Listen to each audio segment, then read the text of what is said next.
Maligayang pagbabalik mga kasolid, Ryan Garcia at Devin Haney ikakasa ni Oscar de la Hoya. Casimiro emosyonal, nagsalita na, nagkapikuna na.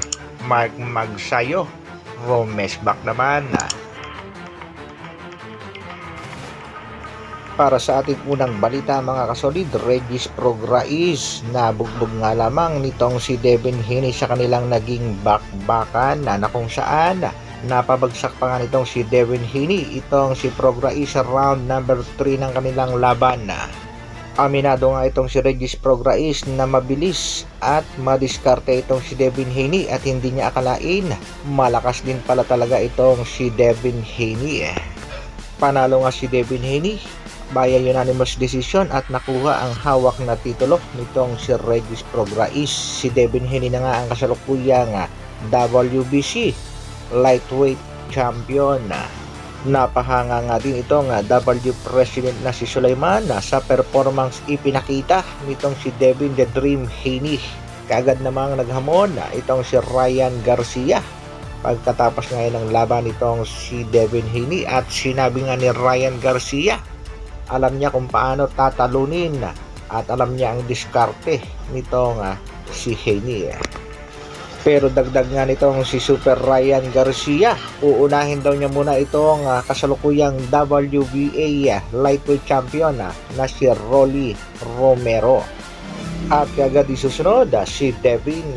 Pabor naman itong si Oscar de la Hoya sa bakbakang Garcia kontra Devin Haney. Banat nga ni De La Going Hoya. to push for Ryan Garcia and Devin Haney. Let's go!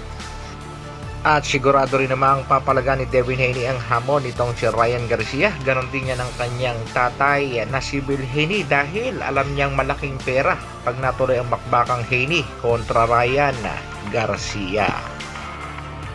Sa kabilang balita naman mga kasolid, sa comeback fight nga ng ating pambatong si Mark Magnifico Magsayo ay marami ang napahanga dahil sa improvement ng ating kababayan. Nanalo nga ang ating pambatong si Magsayo via knockout kontra sa Mexicano. Pero in spite ng pagkapanalo ng ating pangbatong si Mark Magnifico Magsayo ay wala pa rin kasiyahan ng mga Pinoy. May mga nagsabi pa rin dito sa ating pangbato na boy hingal nga daw at walang nabago sa kanyang pakikipagbakbakan. Kaagad namang rumesbak si Mark Magnifico Magsayo at sinabi nga pati paghinga binabantayan na. Grabe, salamat na din. Yung short din tinataas, sabihin na din yun, sana sayang bakit hindi napansin.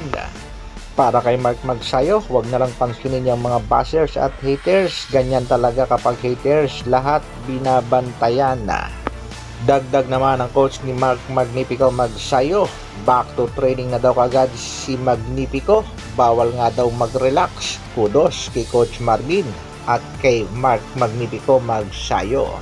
Sa kabilang dako naman, Bad Aratiles at Jason Kuya Lods Casimiro, rumesbak nga dito kay Pau Salud. Patungkol nga daw yan mga kasolid sa tila paghahamon nitong si Mr. Pau ng kalbuhan dito kay Jason Casimiro. Emosyonal nga nagbigay ng pahayag itong si Jason Casimiro. So, ilang beses kami nadapa, umangon kami, nadapa, umangon, nadapa, umangon. Alam namin kung gano'ng kahirap sa mga patikos. Ayon nga dito kay Jason Casimiro, burahan ng channel, talpakan at kalbuhan. Yan nga ay pupusta itong si Jason kay Inoue samantalang si Pau kay Tapales. Kaagad namang nagbigay ng pahayag si Mr. Pau at sinabi nga ginagawa lang daw naman niya yon para sa ikagaganda ng karera ni Cuadro Alas Channel Casimiro na sa tingin niya ay nasisira na nang dahil sa kapatid. Hindi nga daw marunong tumanggap ng suggestion at correction itong si Kuya Lods Casimiro. Dagdag pa ni Pau, hindi raw maganda ang mga pinagpopos nitong si Kuya Lods nakakasira sa karera ng kanyang kapatid. Guys, I only wishing one the best for you and your brother. Murag wala kang kasabot. Heto naman ang naging hamon ni Bad Aratiles. Pakinggan natin mga kasolid. Pag nanalo si Inoue, dalawang buwang mo hindi gagamitin yung channel mo. Yan. O, yan ha, ako magbubura. Ikaw hindi. Siguro naman, hindi mo na matatanggen yun. Ano sa palagay niyo mga kasolid? Sino ba ang mas may punto? Si Pau ba o itong si Jason Casimiro? Tama ba ang ginagawang hamunan? Para naman sa ating huling balita mga kasolid, Mark Magnifico magsayo, napapabalitang inayawan daw ng ating isa pang pangbatong si Cuadro-Alas General Casimiro sa sparring sa kadahilan ng medyo malaki nga daw itong si Mark Magnifico magsayo. Iyan nga ay ayon sa latest live nitong CSB, ang right hand ng MP Promotion.